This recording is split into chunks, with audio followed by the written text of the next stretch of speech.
Hello guys, umunsi rero ngiye kwereka ukuntu wahindura Facebook yawe ikaba page kandi ugasangaho aba followers, abantu wari ufiteho nk'inshuti akaba ari bo ba followers bawe, ugatangira gukorera amafaranga nawe kuri Facebook n'aba followers rero ushaka.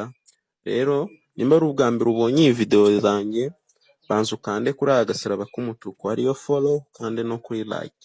Uraza kuza ufungure Facebook, nkoresha Facebook Lite ariko byose ni kimwe, maze uraza kuza hano kuri profile, umanuke hasi uze kuri utu tudomo dutatu dukandeho, maze urabona kano banditseho, uraza kubona akantu kameze gutya handitseho activer le mode professionnel.